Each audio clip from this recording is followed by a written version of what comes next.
report, we can see that Mother Nature has a few tricks up her sleeve. Climate is chaotic and unexpected. And as we can see, we've got various low and high pressures developing on the horizon, bringing with it aggressive storms, bringing with it aggressive winds, and of course, thunder showers on the horizon. But don't panic, folks. All you have to do is expect some terrible weather and of course the chaos that it brings with it. And that's my weather report for today. So until such time, don't forget to stay cool, stay calm, and most importantly, stress-free. Over to you, Lois, in the studio to report back to us on business development. Good afternoon. Thank you, Miss Sunshine. Welcome. Wow, that is some scary weather that we're facing, isn't it? Okay, do we want to face that weather? I know I certainly don't.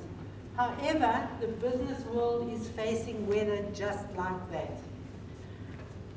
If you look at the history and the development of business over time, we had the Stone Age, leading into the agricultural age, the metal age, the industrial age, transportation age, the age of science, microelectronic and the knowledge information age, and finally the age of flux.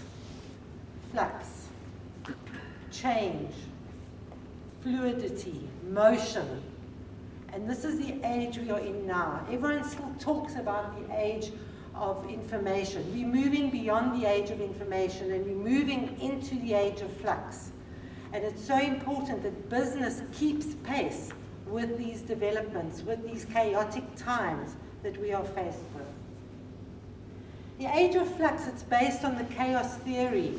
I don't know if you're familiar with the chaos theory, but the chaos theory basically is that one small little incident in one part of the world can impact greatly in another part of the world.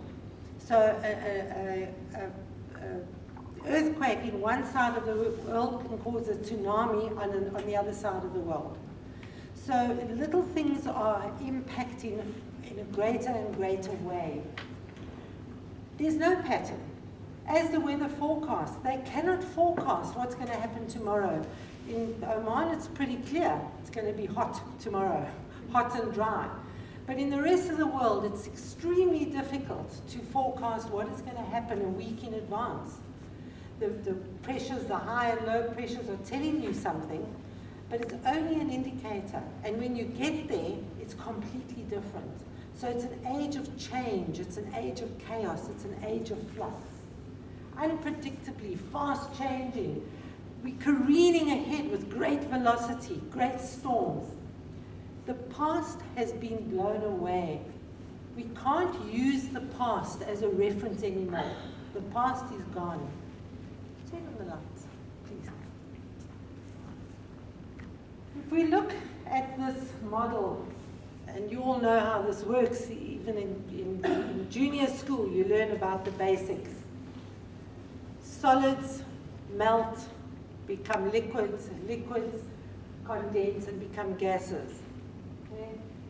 Liquids boil and become gases. Gases condense, become liquids again, liquids freeze and become solids.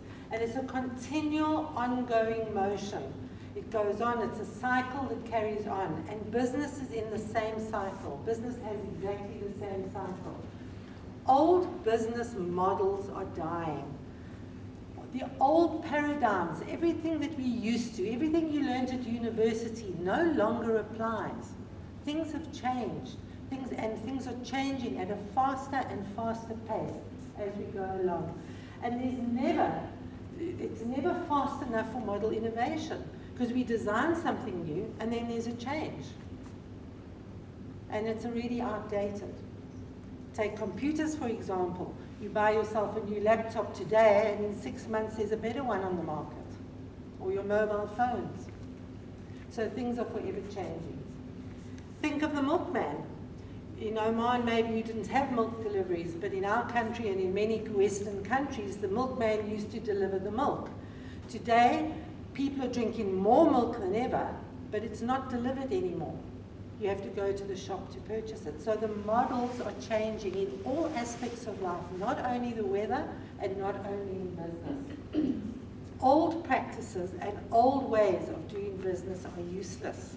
We have to keep innovating and keeping at the forefront of innovation.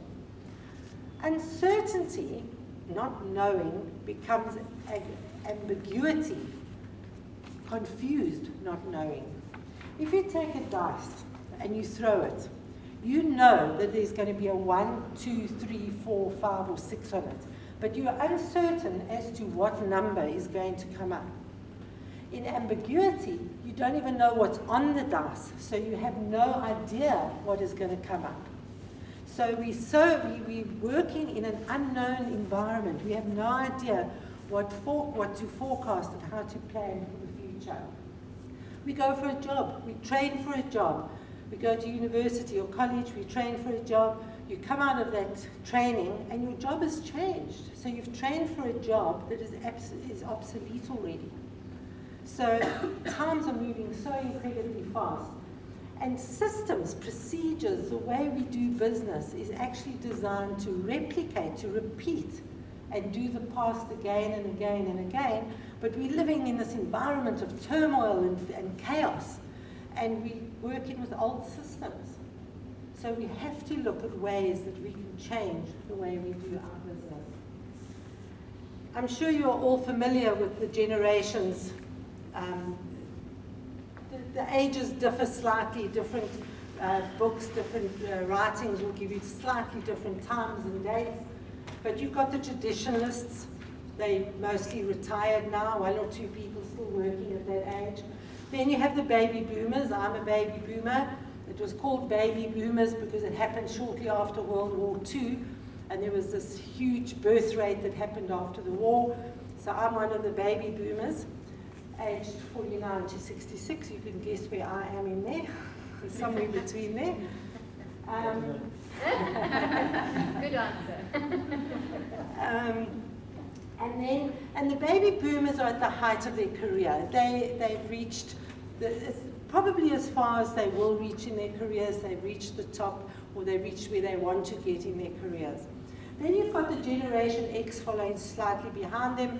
They've come up with the computer age. They've come up in the age of knowledge.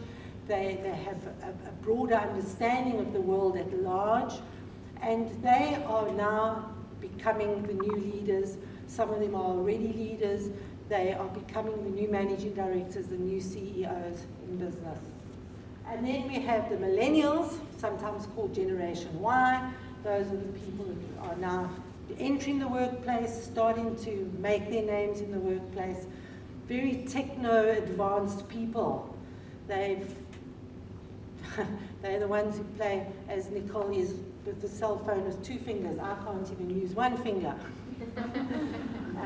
So there's this complete difference between these different generations. So we talk about generation flux. In this age of chaos, we have a new generation, and it's called generation flux. And it's none of those four generations. It is psychographic and not demographic. It has nothing to do with age. This generation has got to do with your attitudes and your behaviors. It's got to do with the way, your characteristics, the way you conduct yourself, the way you do business. And it is an age, it is not a mindset. It's a mindset, it is not an age. Okay. So, who in this room is a generation flux? Come on.